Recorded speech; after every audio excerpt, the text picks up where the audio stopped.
नमस्कार विद्यार्थियों, मैं हूं अमित ठाकुर और आज हम आपकी कक्षा 12 की इतिहास की पाठ्य पुस्तक का पाठ 13 यानी महात्मा गांधी और राष्ट्रीय आंदोलन, Mahatma Gandhi and the nationalist movement, ये पाठ लेकर आए हैं और आज हमें इस पर चर्चा करनी है।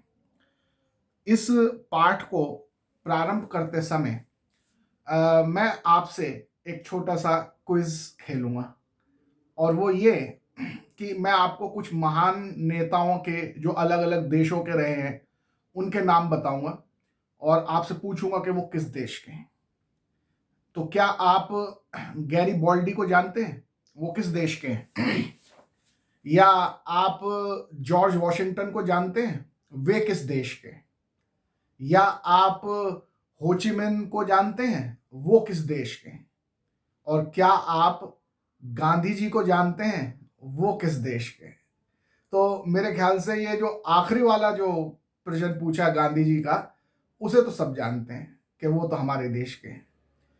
और बाकी जैसे गैरिबाल्डी, वो इटली के हैं। क्यों प्रसिद्ध हैं? क्योंकि उन्होंने इटली का निर्माण किया। इसी तरह से जॉर्ज वॉशिंगटन, वो क्यों और वो किस देश के हैं?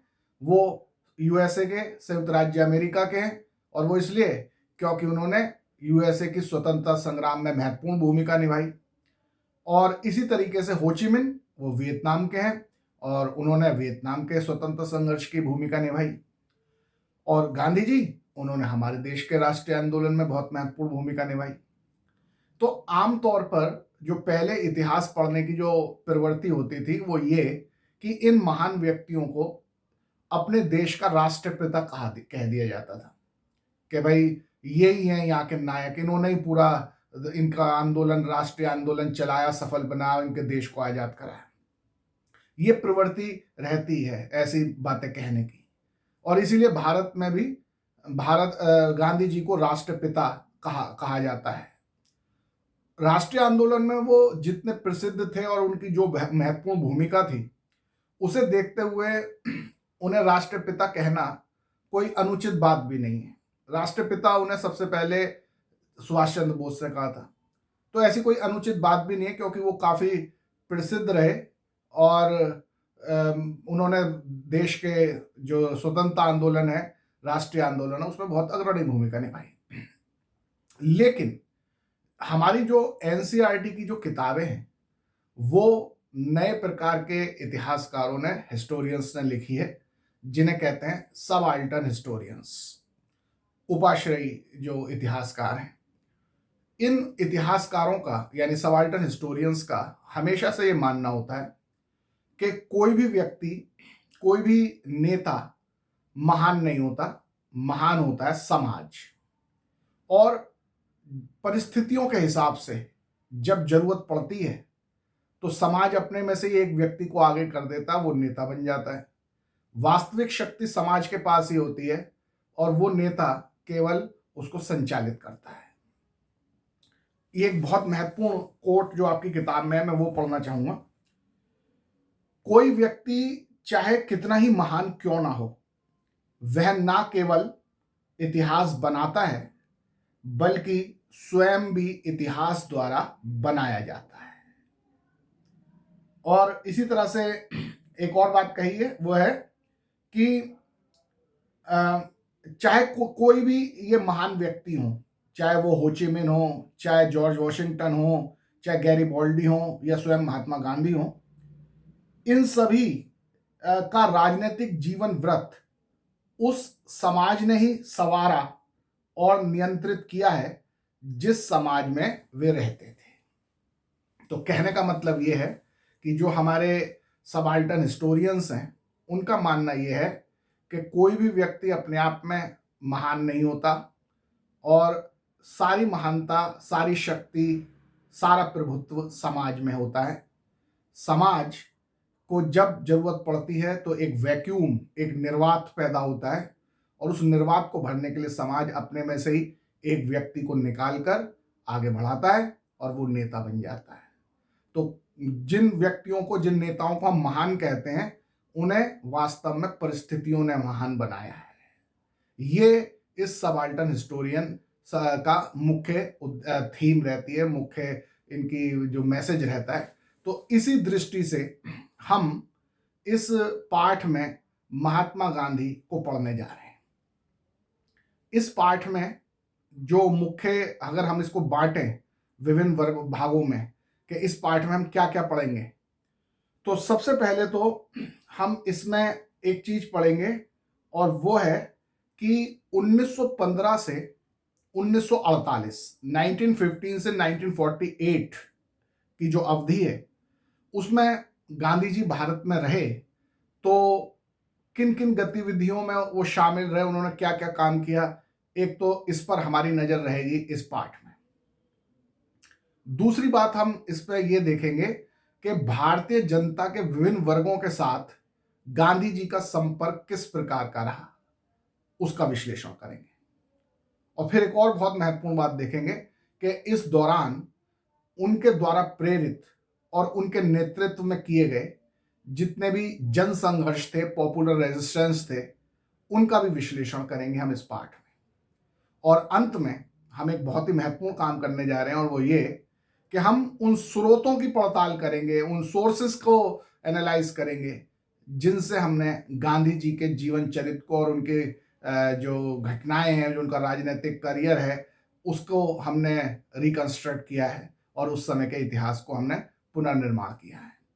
तो इस तरह से ये हमारा पूरे पाठ का एक तरह का आपके सामने ब्लूप्रिंट आ गया कि इस पाठ में हमें ये सब चीजें करनी है। तो आइए अब हम शुरू करते हैं। इस पाठ का सबसे पहला जो उपखंड है, जो सबसे पहला सेगमेंट है, वो है स्वयं की उद्घोषणा करता एक नेता, यानी अ लीडर अनाउंसेस हिमसेल्फ।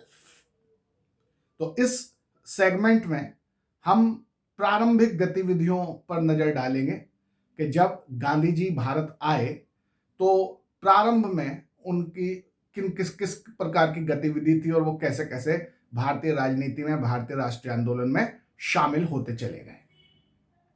आप सबको पता है कि गांधी जी 1915 की जनवरी में वापस आए थे भारत।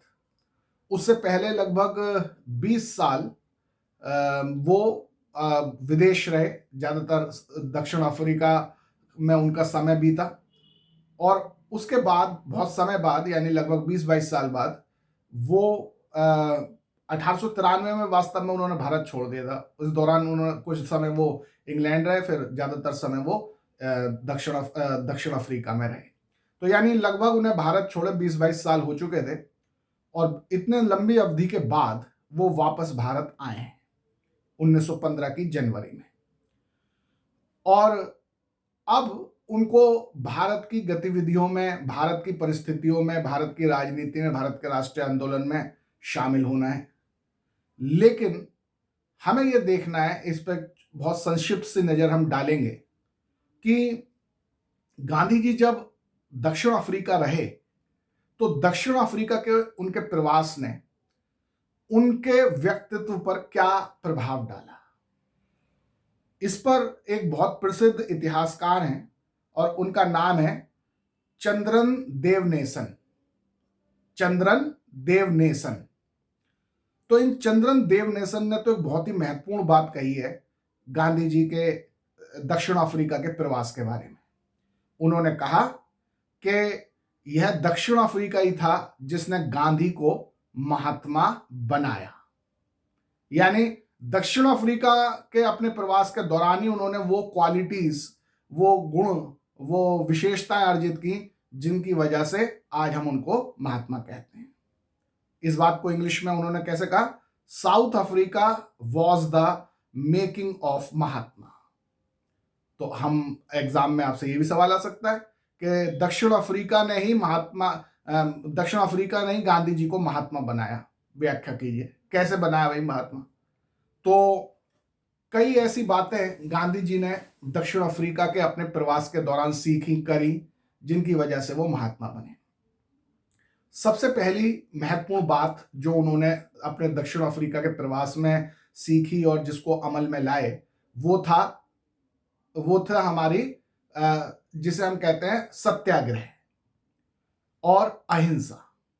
वहां पर ही उन्होंने अपने ब्रिटिश सरकार के जो अन्यायकारी नीतियां थी उनके खिलाफ उन्होंने वहीं पर सत्याग्रह और अहिंसा के अपने सिद्धांतों से, अपने एक कहें तो उनके औजारों से उन्होंने वहां दक्षिण अफ्रीका की गोरी सरकार के खिलाफ अपना प्रतिरोध जता के वहां पर भी बहुत सी सफलताएं प्राप्त की और वहां की सरकार को घुटनों पर टिकाया, ताकि और वहां की सरकार ने गांधी जी की और यानी भारतीय समुदाय की बहुत सी बातों को माना।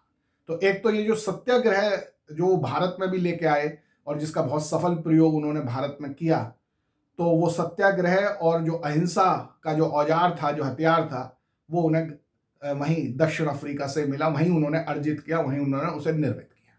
तो इसलिए दक्षिण अफ्रीका जो है वो स्थान है जहां गांधी जी महात्मा बने। एक तो ये कारण था।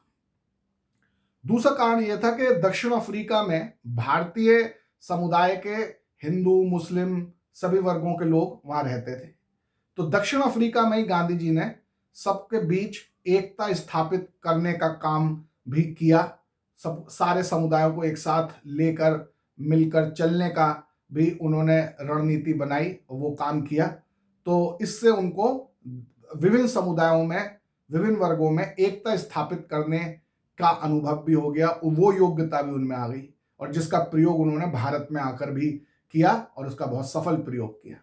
तो इसलिए भी हम कहते हैं कि दक्षिण अफ्रीका ही वह स्थान है जहां से गांधी जी महात्मा बने, क्योंकि उन्होंने ये दूसरी क्वालिटी भी वहीं से सीखी, विभिन्न वर्गों के बीच में समन्वय, प्रेम, भाईचारा, सौहार्द लाके सबको एकजुट करके अपने लक्ष्य की तरफ बढ़ना। तीसरा जो उन्होंने वहां से सीखा वो ये था कि भारत के वहां पर भी विभिन्न वर्गों के लोग रहते थे, ऊंची जाति के, नीची जाति के, इस तरह जितने भी उस समय जो जाति को ऊंची नीची कहते थे, तो सब वर्गों के लोग रहते थे। तो वहां पर रहकर ही उन्होंने ऊंची जाति वाले हिंदुओं को कहा कि भाई जो तुम ये नीची जाति वालों के साथ जो इस तरह से भेदभाव करते हो वो गलत है, तो उसको मिटाने का काम भी, जो ऊंची नीची जाति के बीच भेदभाव था उसको हटाने का, उसको मिटाने का काम भी गांधी जी ने दक्षिण अफ्रीका से ही काम करना शुरू कर दिया और उसी को बहुत और उन्नत रूप से भारत में उन्होंने उसका चरम उत्कर्ष पे पहुंचाया। तो यानी जो छुआछूत, अछूत, अनटचेबिलिटी, ये जो सब बातें थी, इसके खिलाफ गांधी जी दक्षिण अफ्रीका से ही सक्रिय हो गए थे। तो इसलिए भी कहा जाता है कि जो दक्षिण अफ्रीका था उसी ने गांधी जी को महात्मा बनाया। और जो चौथा कारण जो है जिसकी वजह से हम कहते हैं कि दक्षिण अफ्रीका ही था जिसने गांधी जी को महात्मा बनाया, वो ये था कि वहां पर रहकर ही उन्होंने पुरुष वर्ग का जो प्रभुत्व होता है स्त्रियों पर, और स्त्रियों को जो निम्न दृष्टि से देखा जाता, उनको समाज में उचित स्थान नहीं दिया जाता, उस सब के खिलाफ भी गांधी जी ने दक्षिण अफ्रीका में रहते हुए ही प्रतिरोध किया और वहां के भारतीय समुदायों को समझाया कि ऐसा ना करो, स्त्रियों को बराबर सम्मान, महत्व दो। तो और वो काम उन्होंने भारत में आकर और बड़े पैमाने पर किया। तो इन चार कामों की जो मुख्य काम थे गांधी जी के, जो भारत में उनकी महानता के कारण बने, उन चारों बातों को गांधी जी ने दक्षिण अफ्रीका से ही सीखा, वहीं उनका प्रयोग किया, वहीं उनको सफलतापूर्वक लागू किया। तो इसीलिए चंद्रन देवनेसन अगर ये कहते हैं कि South Africa was the making of Mahatma, तो वो बिल्कुल ठीक कहते हैं। तो ये सबको अच्छे ढंग से मेरे ख्याल से समझ में आ गई होगी बात। अब हम एक और बात करते हैं, और वो ये कि गांधी जी 1893 में 1893 में भारत छोड़कर चले गए थे। पहले कुछ समय इंग्लैंड गए, फिर दक्षिण अफ्रीका गए। तो 20-22 साल बाद अब वो भारत आ रहे हैं। 1915 के जनवरी में वो भारत आए हैं। लेकिन ये जो भारत है 20-22 साल बाद का, क्या जैसा गांधी जी छोड़कर गए थे उनको बिल्कुल वैसा ही भारत मिला, या इन 20-22 सालों में भारत में कुछ परिवर्तन आ गए थे? तो इस पर भी आपसे परीक्षा में प्रश्न पूछा जा सकता है। क्या प्रश्न पूछा जा सकता है कि 1915 में जब महात्मा गांधी भारत आए, तो उस समय का भारत 1893 में जब वे यहां से गए थे तब के समय से अपेक्षाकृत भिन्न था। यानी the India that Mahatma Gandhi came back to in 1915 was rather different from the one that he had left in 1893. Explain, comment, कुछ भी पूछ सकते हैं। तो हम ये कैसे कहें कि हाँ भाई ये बात सही है और 1915 का जो भारत था वो 1893 के भारत से काफी भिन्न था? तो वास्तव में काफी परिवर्तन आ चुके थे। सबसे पहला और महत्वपूर्ण परिवर्तन जो था वो ये कि हालांकि अभी भी भारत इंग्लैंड का ही उपनिवेश था, इंग्लैंड की कॉलोनी थी, लेकिन अब राजनीतिक दृष्टि से, पॉलिटिकल पॉइंट ऑफ व्यू से भारत काफी सक्रिय हो गया था। भारत के लोगों में राजनीतिक चेतना पहले के मुकाबले में ज्यादा आ चुकी थी। जब 1915 में भारत आए गांधी जी, जब 1893 में गए थे, उस समय भारत इतना पॉलिटिकली एक्टिव नहीं था, इतनी राजनीतिक चेतना नहीं जागी थी जितनी तब जगी थी जब वो 1915 में वापस आए। तो आप ये कैसे कह सकते हैं कि राजनीतिक चेतना कैसे जग गई थी उस समय ज्यादा? तो हम ये कह सकते हैं कि 1915 तक भारत के सभी प्रमुख शहरों, कस्बों और यहां तक कि गांव में भी इंडियन नेशनल कांग्रेस यानी कि भारतीय राष्ट्रीय कांग्रेस की जो ब्रांचेस थी, शाखाएं थी, कार्यालय थे, वो खुल चुके थे। यानी भारतीय राष्ट्रीय कांग्रेस का संगठन काफी व्यापक हो चुका था और इससे बहुत लोग जुड़ चुके थे। सभी गांव, सभी शहरों, सभी कस्बों में इसकी बहुत सारी ब्रांचेस, बहुत सारी शाखाएं खुल चुकी थी। दूसरी बात जो हम कह सकते हैं वो ये कि 1905 टू 1907, 1905 से 1907 के बीच भारत में एक बहुत महत्वपूर्ण राजनीतिक आंदोलन चला था जिसे कहते हैं स्वदेशी आंदोलन। और उस स्वदेशी आंदोलन को कांग्रेस के ही जो गर्मपंथी नेता थे, जैसे बिपिन चंद्र पाल, बाल गंगाधर तिलक और लाला लाजपत राय, जिनकी तीनों की टिकड़ी को हम लाल बाल पाल कहते हैं, तो उसने इस स्वदेशी आंदोलन को बड़े जोर शोर से चलाया था, जिससे पूरे भारत में एक राजनीतिक चेतना और जोश का प्रचार हो गया था। अब लोग जो है आंदोलनों में, सरकार के खिलाफ आंदोलनों में शामिल होने लगे थे। तो ये इस तरह से एक, गांधी जी जब आए तो उस समय एक तैयार सा माहौल था, ऐसे लोग थे जो सरकार के खिलाफ आंदोलन कर सकते थे, ऐसे लोग थे। तो एक पूरा उनको जमाई कुछ सेटअप पहले से जो नींव है वो लाल बाल पाल ने तैयार कर दी थी। और आप एक बहुत महत्वपूर्ण बात देखेंगे कि बाल गंगाधर तिलक महाराष्ट्र के थे, लाला लाजपत राय उत्तर भारत के पंजाब की तरफ के थे, और जो बिपिन चंद्र पाल थे वो बंगाल के थे। तो ये तीनों नेता भारत के अलग अलग प्रांतों से थे। तो इसका मतलब ये है कि अब जो राष्ट्रीय आंदोलन था उसका अखिल भारतीय स्वरूप खिलाया था। कोई एक जगह के लोग ही केवल अंग्रेजों के विरोधी नहीं थे और उसके खिलाफ आंदोलन नहीं कर रहे थे, बल्कि पूरे भारत का एक बड़ा हिस्सा में ये राष्ट्रवादी विचार फैल चुके थे। तो इस तरह से भारत पहले के मुकाबले में, जब गांधी जी 1893 में गए थे विदेश, उसके मुकाबले में 1915 में जब वो आए तो भारत राजनीतिक रूप से अखिल भारतीय राष्ट्रीय आंदोलन के रूप में काफी सक्रिय हो चुका था और राजनीतिक चेतना उसकी जाग चुकी थी। तो एक अखिल भारतीय स्वरूप मिल चुका था। और ये सब तीनों जो थे और ऐसे इनके साथी जो थे वो सब क्या कहलाते थे? वो लड़ाकू विरोध का समर्थन करते थे, यानी एक्सट्रीज्म का, है ना, एक्सट्रीमिज्म का समर्थन करते थे, गर्मपंथी थे, वो उग्र थे कि भाई हम, ऐसा नहीं है कि सरकार को केवल चिट्ठी लिखते रहें, एप्लीकेशन लिखते रहें, सरकार से मिन्नत मांगते रहें कि जी हमें ये अधिकार, हमें ये अधिकार, हम लड़ के आंदोलन करके अधिकार लेंगे। तो इस तरह के विचारों का एक प्रभुत्व निकलने लगा था, सामने आने लगा था जब तक गांधी जी आए। और दूसरी तरफ वो भी थे, उदारवादी लोग भी थे, जैसे गोपाल कृष्ण गोखले थे, मोहम्मद अली जिन्ना थे, जो कि उदारवादी यानी कि जो एप्लीकेशन, पेटिशन, अनुनय विनय अंग्रेजों से करके अपनी मांगे मनवाने की कोशिश करते थे। तो कांग्रेस में दो विचारधाराएं साथ साथ चल रही थी। एक गर्मपंथी थे जिनके नेता थे लाल बाल पाल, और दूसरे उदारपंथी थे जो थे जैसे बिपिन, जैसे ये हमारे गोपाल कृष्ण गोखले और जिन्ना वगैरह ये थे।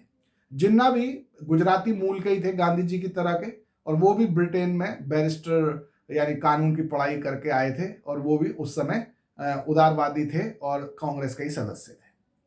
तो इस तरह से हम कह सकते हैं कि जब गांधी जी भारत आए 20 साल बाद, 22 साल बाद, तो उस समय का भारत 1893 के भारत के मुकाबले में काफी बदल चुका था।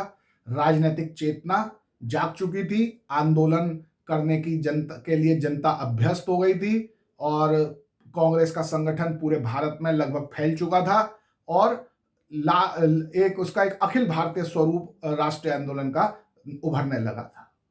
तो इस तरह से जब वो गए थे गांधी जी और जब वापस आए, इस दौरान भारत का जो राजनीतिक स्वरूप है वो काफी बदल चुका था। तो इस तरह से आपको इस प्रश्न के उत्तर के बारे में बातें करनी।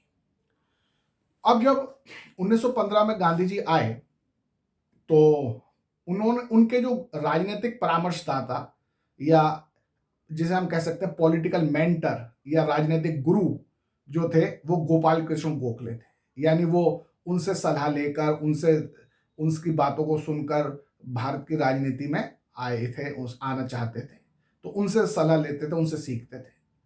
तो गोपाल कृष्ण गोखले ने कहा उनसे, गांधी जी से, कि भाई तुम तो 20-22 साल बाद आए हो और भारत अब पहले के मुकाबले में काफी बदल चुका है, तो एकदम से तुम राष्ट्रीय आंदोलन में, राजनीति में अगर आओगे तो तुम्हें कुछ समझ में नहीं आएगा, ना तुम कुछ ज्यादा सफलता से कुछ काम कर पाओगे।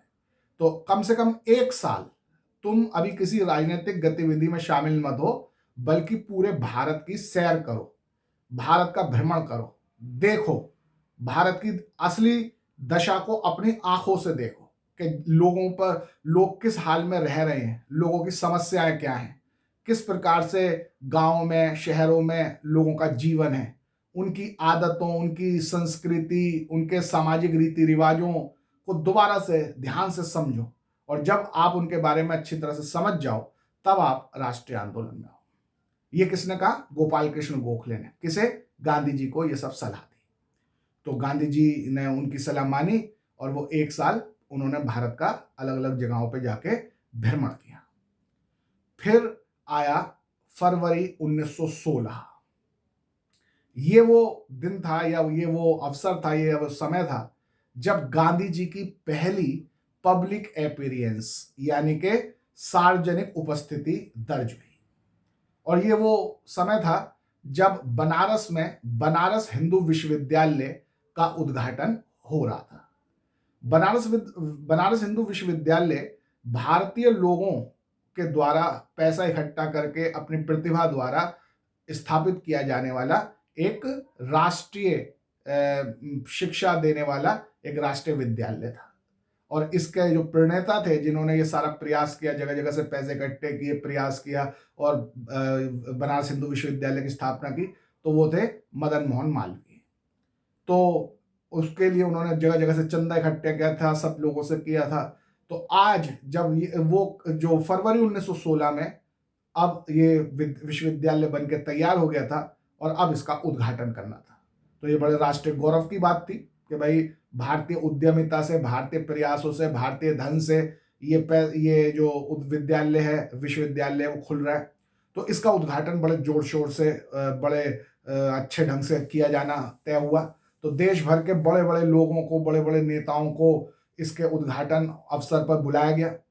तो इसमें जिन लोगों ने दान किए थे, जो पैसे वाले लोग थे, राजा महाराजा, जमींदार, बड़े उद्योगपति और वकील, डॉक्टर, जो भी बड़े बड़े सब मतलब लोग थे, पैसे वाले थे, प्रभुत्वशाली थे, पढ़े लिखे थे, जिन्होंने इसमें प्रयास में भाग मतलब योगदान दिया था और इसके लिए दान वगैरह भी दिया था, उन सबको बुलाया गया। और इसी तरह कांग्रेस के भी बड़े नेता जैसे एनी बेसेंट वगैरह सबको बुलाया गया और गांधी जी को भी आमंत्रित किया गया। गांधी जी को उस समय बहुत कम लोग जानते थे, वो अपेक्षाकृत अननोन थे, बाकी बड़े नेताओं के मुकाबले में उनकी कोई उस समय हैसियत नहीं थी। उनको केवल उनके दक्षिण अफ्रीका के काम की वजह से भारत में कुछ जानते थे। भारत में तो अभी रहकर उन्होंने कोई काम किया नहीं था, तो वो सकुचाते हुए वहां पर पहुंचे। 1916 के जो फरवरी 1916 में जो बनारस हिंदू विश्वविद्यालय का उद्घाटन हो रहा था, तो बनारस पहुंचे। अब वहां पर सभा हो रही थी, बैठे, तो उन्होंने देखा गांधी जी ने कि भाई यहाँ तो सारे बड़े बड़े राजा महाराजा जमींदार डॉक्टर वकील जो भी सब अमीर अमीर थे बड़े सज धज के बढ़िया कपड़े पहन के आभूषण पहन के जेवर पहन के बैठे और अपने अपने भाषण दे रहे और बड़े खुशी की बात मना रहे। अब जब गांधी जी का नंबर आया भाषण देने का तो उन्होंने जो भाषण दिया वो लैंडमार्क है, यानी वो अपने आप में एक उदाहरण है देश के राष्ट्रीय इतिहास में। ऐसे अवसरों पर आमतौर पर अच्छी अच्छी बातें ही की जाती है, उद्घाटन हो रहा होता है किसी चीज का, उसकी तारीफ की जाती है, जिसने उसके पैसे इकट्ठे किए, जिसने वो सब काम किया उनकी तारीफें की जाती, सब चीजें मतलब अच्छी अच्छी बातें की जाती। गांधी जी ने उनकी तारीफ तो की कि हाँ भाई आपने बहुत अच्छा काम किया, बहुत अच्छी बात है, लेकिन फिर वो अपने असली रंग में आए। उन्होंने कहा कि बाकी सब तो ठीक है, लेकिन जो इस उद्घाटन समारोह में भारत की आम जनता कहाँ है? यहां तो जितने भी बैठे हैं सब अमीर लोग, पढ़े लिखे अभिजात वर्ग के लोग बैठे हैं, जो समाज के ऊंचे वर्ग के हैं, जिन पे पैसा है, पढ़ाई लिखाई ये सब है, ऐसे लोग बैठे हैं। लेकिन भारत क्या ऐसा ही है? भारत का असली असली भारत तो किसानों से बनता है, असली भारत तो मजदूरों से बनता है, असली भारत तो गरीबों से बनता है। वो सब कहाँ है इस उद्घाटन में? अगर इस उद्घाटन में वो नहीं है तो ये भारत का काय का उद्घाटन है? फिर भारत का ये उत्सव क्या है? फिर ये जब भारत के असली लोग ही इसमें शामिल नहीं है तो फिर ये भारत का किस प्रकार का उत्सव है? ये कहकर उन्होंने सबको वहां पर अच्छी फटकार लगाई और उन्होंने उनके जो वो पहने बैठे थे सारे आभूषण और जेवर वगैरह, उन्होंने उस पर भी तंज कसा कि ये आपके जो आभूषण हैं ये किसी काम के नहीं, अगर इनका प्रयोग आप देश के उद्धार में, गरीबों के सुधार में करो तब इनका कुछ फायदा है। उन्होंने कहा कि असली जो भारत की शक्ति है वो किसानों में है, ना हमारे लिए डॉक्टर महत्वपूर्ण है, ना हमारे लिए जो है वकील महत्वपूर्ण है, कोई महत्वपूर्ण नहीं है, असली महत्वपूर्ण किसान है। जब तक उसे पूरा सम्मान नहीं दिया जाएगा, जब तक उसको इन सब आंदोलनों में, इन सब चीजों में शामिल नहीं किया जाएगा, तब तक हमारा ना तो आंदोलन की शक्ति बढ़ सकती है, ना देश आजाद हो सकता है और ना हम वास्तविक भारत का निर्माण कर सकते हैं। ये सब बातें उन्होंने खरी खरी वहां पर सबको सुनाई। तो उन्होंने कहा कि हमारी मुक्ति केवल किसानों के माध्यम से ही हो सकती है, ना तो वकील, ना डॉक्टर, ना ही जमींदार इसे सुरक्षित रख सकते। तो बनारस हिंदू विश्वविद्यालय की स्थापना एक उत्सव का अवसर था, क्योंकि यह भारतीय धन और भारतीय प्रयासों से संभव एक राष्ट्रवादी विश्वविद्यालय की स्थापना का द्योतक था। लेकिन गांधी जी ने स्वयं को बधाई देने के सुर में सुर मिलाने की अपेक्षा लोगों को उन किसानों और कामगारों की याद दिलाना आवश्यक समझा जो भारतीय जनसंख्या के अधिसंख्या हिस्से का निर्माण करने के बावजूद वहां श्रोताओं में अनुपस्थित थे। उनका वो कहाँ है जो असली भारत है? किसान कहाँ है यहाँ पर? मजदूर कहाँ है? कामगार कहाँ है? वो सब कहाँ है? उनके बिना क्या फिर क्या भारत का उत्सव है? तो आप देख सकते हैं कि ये वास्तव में इस भाषण से, बनारस हिंदू विश्वविद्यालय में दिए गए अपने इस प्रारंभिक भाषण से गांधी जी ने अपने को उद्घोषित कर दिया, अपने को उद्घोषित कर दिया, अनाउंसेस हिमसेल्फ कि उनका प्लान क्या है और उनकी दृष्टि क्या है। अगर हम इस पर थोड़ा सा विश्लेषण करें तो हम ये देख सकते हैं कि जो 1916 फरवरी में बनारस हिंदू विश्वविद्यालय में गांधी जी ने जो भाषण दिया था उसका क्या निहितार्थ था, उसका क्या इम्प्लीकेशन था। वास्तव में उन्होंने जो कुछ कहा वो एक तथ्य, स्पष्ट तथ्य की अभिव्यक्ति थी कि भाई तुम सब अमीर अमीर लोग बैठे हो, गरीब भारत तो यहाँ है ही नहीं। बिल्कुल क्लियर बात थी, जो सामने था वही उन्होंने कह दिया। तो ये एक तथ्य की उद्घोषणा थी, ये एक तथ्य का प्रकटीकरण था कि भाई तुम्हारा सामने जो असली भारत है वो तो है ही नहीं। एक तो ये बात उन्होंने बता दी। लेकिन अगर और हम थोड़ा ध्यान से देखें, समझें, तो हम देखते हैं कि ये उनके इरादे की अभिव्यक्ति थी, उनके इंटेंशन का डिस्क्लोजर था। उन्होंने बता दिया कि आने वाले समय में वो जब राष्ट्रीय आंदोलन का नेतृत्व करेंगे तो वो इस राष्ट्रीय आंदोलन को केवल अभिजात वर्गों का, बड़े पढ़े लिखे अमीर लोगों का ही आंदोलन नहीं रहने देंगे जैसा कि अब तक कांग्रेस रही थी, बल्कि वो इस राष्ट्रीय आंदोलन में गरीबों को, किसानों को, मजदूरों को, कामगारों को शामिल कर लेंगे और उनकी ताकत से वो अंग्रेजों से भारत को मुक्त कराएंगे, स्वतंत्र कराएंगे।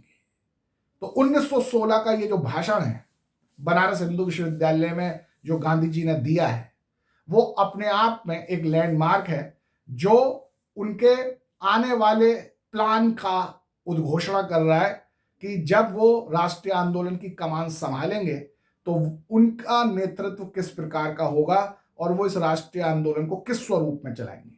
वो केवल इसे अमीरों के, अभिजात वर्ग के आंदोलन के तौर पे नहीं चलाएंगे, पढ़े लिखे लोगों, अमीरों के आंदोलन के रूप में नहीं चलाएंगे, बल्कि इस आंदोलन में अंग्रेजों के खिलाफ चलने वाले इस राष्ट्रीय आंदोलन को वो जन आंदोलन बना देंगे, जिसमें आम जनता यानी कि मजदूर, किसान, महिलाएं, गरीब, आम लोग, वो सब भी शामिल होंगे और उन सब की ताकत से हम अपने राष्ट्र की स्वतंत्रता हासिल करेंगे। तो ये महत्वपूर्ण बात 1916 के फरवरी में उन्होंने उद्घोषित की। इसीलिए आपके इस सेगमेंट का नाम है अ लीडर अनाउंसेस हिमसेल्फ, अपनी उद्घोषणा करता हुआ एक नेता। तो आज हम इस पर इतनी चर्चा करेंगे और इससे संबंधित जो प्रश्न बनते हैं वो मैं आपके व्हाट्सएप ग्रुप पर भेज दूंगा। सब इन चीजों को अपनी किताब में भी दोबारा से पढ़ेंगे तो और अच्छे ढंग से आपके दिमाग में बैठ जाएगा। तो अगली कक्षा में, अगले वीडियो में हम अगले पाठ, अगले इसके जो खंड है उस पर चर्चा करेंगे। तब तक के लिए सभी को नमस्कार।